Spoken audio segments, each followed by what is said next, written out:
El jardín estaba en Edén, hacia el este. Esto debe indicar que ocupaba solo una porción de la región llamada Edén, toda clase de árboles. Este hecho por sí solo indica que el jardín debió tener una extensión considerable, ya que contenía dentro de sus límites todas las variedades de árboles, y un río lo suficientemente grande como para separarse y formar las cabeceras de 4 ríos principales. Génesis nos dice que el primer río se llama Pisón, es el río que rodea toda la tierra de Havilá, donde hay oro. Podemos situar Havilá cerca de Sur, que está enfrente de Egipto. La ubicación exacta no la tenemos, pero por el contexto podemos deducir que se está refiriendo a la península del Sinaí, así que este primer río por lo menos llegaba hasta ahí. El segundo río se llama Guión. Es el río que rodea toda la tierra de Cus. Esta ubicación también es incierta, aunque en Habacuc 3.7 relaciona Cusán con Madián, y Madián suele ubicarse en lo que se conoce hoy por Arabia Saudí. Y luego están el Tigris y el Éufrates, que siguen existiendo y hoy desembocan en el Golfo Pérsico. Así que el jardín tuvo que ocupar parte de este río principal y también tenía que incluir esta bifurcación de 4 ríos. Si esto lo llevamos a un mapa de la actualidad, más o menos quedaría así. El jardín, que estaba al este del Edén, pudo haber estado dentro de este territorio. Me parece muy interesante el descubrimiento que hicieron unos científicos ingleses en 2010 de un río subterráneo. En la descripción del vídeo dejo algunos enlaces. Sería el 6.º río más grande del mundo. Hasta el momento es el único río subterráneo activo bajo el mar. Cruza a través del estrecho del Bósforo desde el Mediterráneo hacia el Mar Negro. Así que es muy posible que Edén haya estado rodeado por una barrera natural de montañas, ya que en Génesis nos dice que solo al este del jardín puso querubines, por donde habían salido Adán y Eva. Hay que recordar que los hechos de los que hablamos ocurrieron hace unos 6.000 años. El suelo está en continua transformación. De hecho, el lugar donde posiblemente estuvo Edén forma parte de una zona de gran actividad sísmica. No olvidemos que el diluvio debió de ejercer un efecto inimaginable en la topografía. Por tanto, es muy probable que los ríos y demás accidentes geográficos de la región hayan cambiado mucho con el paso de los siglos. Lo que está claro es que en Génesis se habla del jardín de Edén como un lugar real. 2 de los 4 ríos mencionados en el relato, el Éufrates y el Tigris o Hiddekel, siguen existiendo en la actualidad y algunos de sus afluentes están muy próximos entre sí. Además, Pablo habló de Adán y Eva como personas reales. Nemrod, el primer hombre que se hizo poderoso en la tierra, el primer gobernante postdiluviano.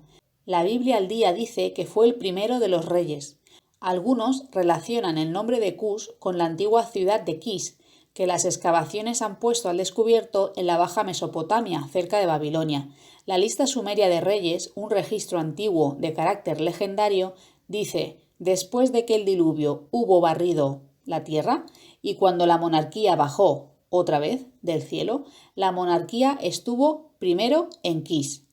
Así que, aunque más tarde Babilonia llegó a estar por completo bajo dominación semita, parece haber pruebas históricas de que aquella zona estuvo bajo el dominio cusita en tiempos primitivos, como informa el registro bíblico. Babel, que después se convirtió en la grandiosa Babilonia. Erech. En la actualidad, Erech es un grupo de montículos situados en un lugar que los árabes denominan Huarca y que los antiguos acadios de Mesopotamia conocían como Uruk. Esta ciudad está a unos 180 kilómetros al sureste de Babilonia.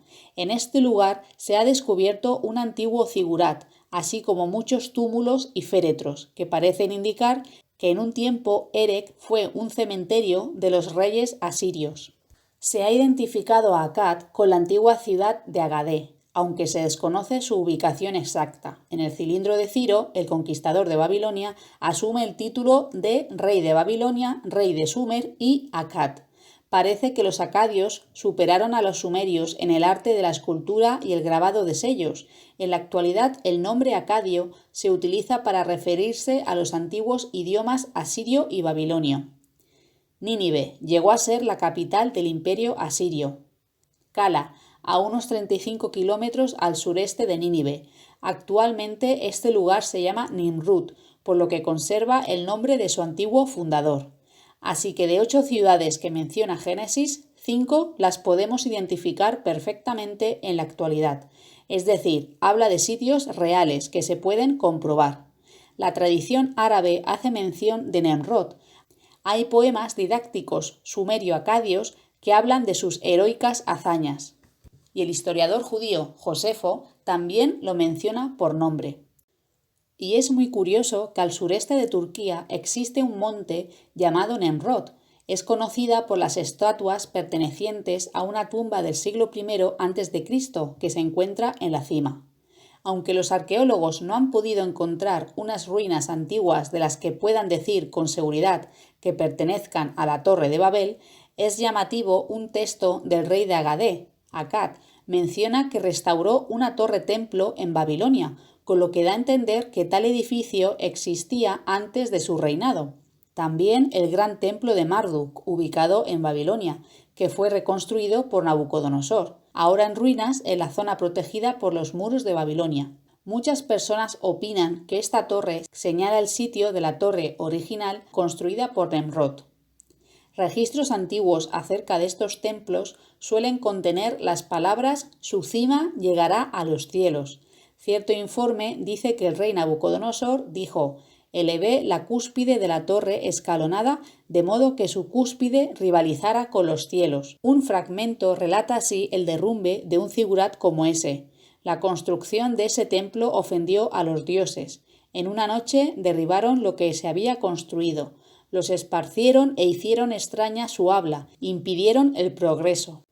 La Biblia dice que los constructores de la Torre de Babel usaron ladrillos, no piedra, y que usaron alquitrán para unirlos. En Mesopotamia el alquitrán era abundante, mientras que la piedra, según la Enciclopedia Británica, era escasa si es que había.